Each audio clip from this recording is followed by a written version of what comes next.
Bismillahirrahmanirrahim. Assalamualaikum warahmatullahi wabarakatuh. Teman-teman kelas 2 Gaza semuanya, semoga selalu dalam lindungan Allah, selalu jaga kesehatannya ya teman-teman. Alhamdulillah teman-teman, kemarin kita sudah belajar tentang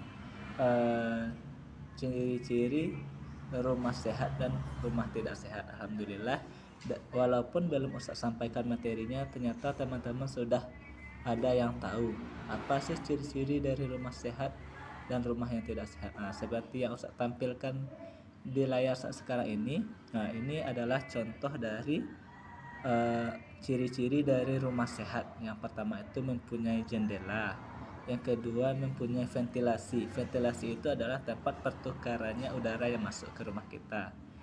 Teman-teman bisa melihat itu di atas jendela kita itu ada lubang-lubang kecil, itu disebut dengan ventilasi ya teman-teman. Dan selanjutnya pencahayaan rumah itu cukup. Cahaya itu bisa masuk ke rumah kita melalui jendela. Kalau rumah kita tidak memiliki jendela, maka cahaya tidak akan masuk. Itu tidak sehat jadinya teman-teman. Dan selanjutnya tidak ada sampah yang berserakan. Lingkungan rumah aman. Aman di sini itu ya, bebas dari bahaya apapun seperti banjir. Itu salah satunya teman. Kalau sampah banyak maka akan menyebabkan banjir. Dan persediaan air bersihnya cukup. Lingkungan penghuni tidak padat, tidak terlalu padat, tidak terlalu banyak rumah yang ada di sekitar sana ya teman-teman. Itu rumah sehat. Tidak ada genangan air, airnya mengalir dengan lancar, tidak tersumbat oleh sampah-sampah. Memiliki pohon, pohon itu sebagai penyejuk ya teman-teman. Dan yang tidak kalah penting itu memiliki tong sampah. Kalau ada tong sampah maka sampah tidak akan berserakan kemana-mana. Rumahnya juga jauh dari pabrik. Kalau rumah dekat dengan pabrik maka polusi udara atau asap yang disebabkan oleh pabrik tersebut akan menyebabkan rumah kita dan penghuninya tidak menjadi sehat. Itu adalah contoh dari atau ciri-ciri dari rumah yang sehat ya teman-teman. Dan selanjutnya di bawah ada juga ciri-ciri rumah yang tidak sehat. Yang pertama itu tidak memiliki ventilasi dan jendela. Jendelanya tidak ada. Bagaimana cahaya akan masuk ke dalamnya? Dan juga tidak ada ventilasi.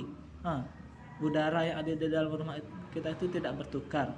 Kalau ada ventilasi maka udara yang ada di dalam rumah kita itu bertukar setiap harinya teman-teman. Rumahnya berantakan, dapur dan ruang tamu satu ruangan. Jemuran berserakan di mana-mana. Ada sampah yang berserakan.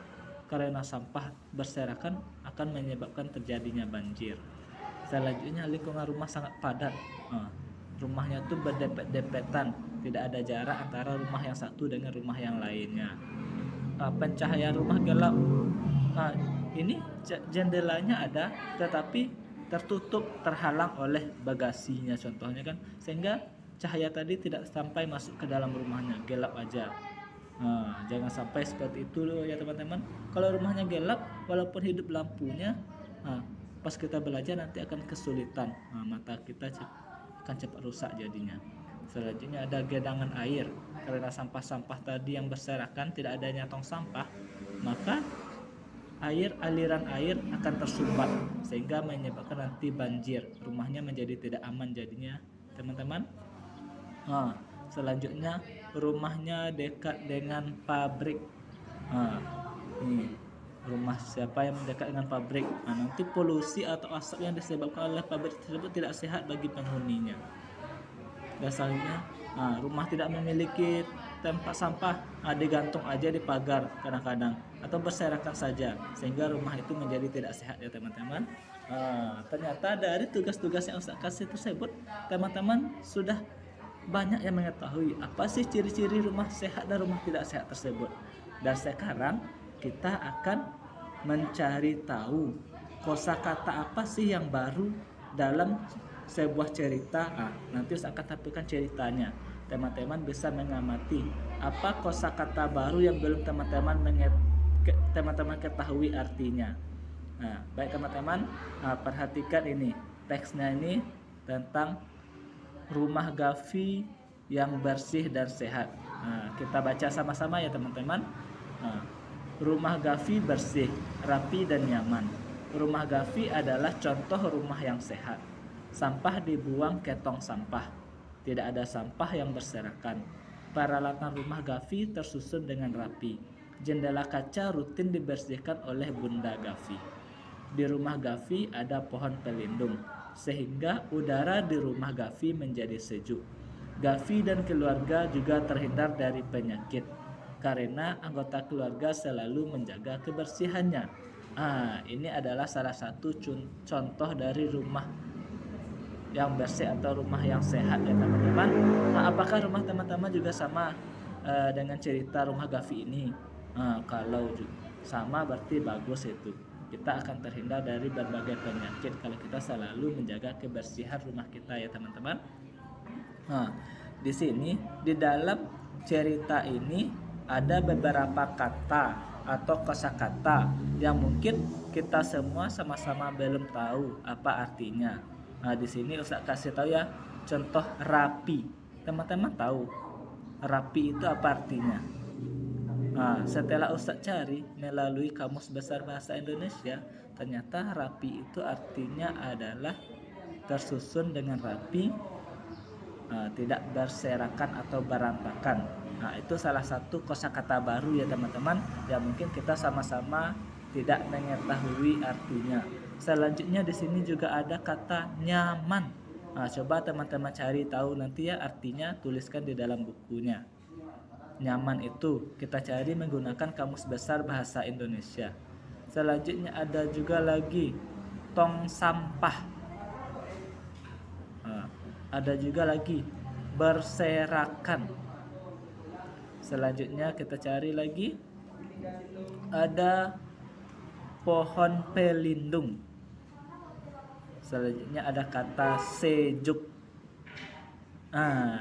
Nanti saya ulangi lagi, yang pertama itu ada kata nyaman, ada kata tong sampah, ada kata berserakan, ada kata pohon pelindung, ada kata sejuk.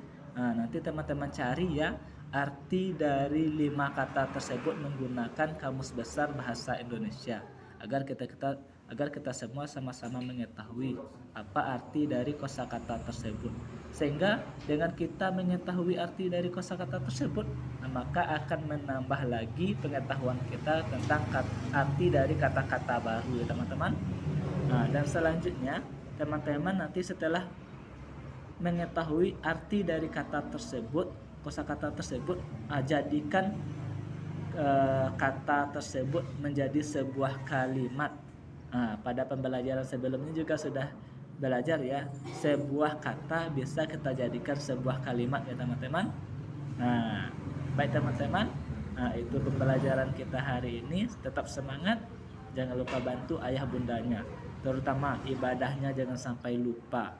Sholatnya, sholat wajib atau sholat sunat, jangan lupa juga menjaga kebersihan, membaca an-najahnya, dan menambah selalu hafalannya ya teman-teman. Minimal teman-teman bisa menambah 1 ayat dalam 1 hari. Baik teman-teman, itu saja pembelajaran dari Ustadz. Semoga ilmu yang kita dapat hari ini diberkahi oleh Allah Subhanahu wa taala. Amin amin ya rabbal alamin. Saat akhiri dengan alhamdulillah, kita tutup dengan doa kafaratul majelis atau doa sesudah belajar. Subhanakallahumma wa bihamdika asyhadu an la ilaha illa anta astaghfiruka wa atubu ilaik.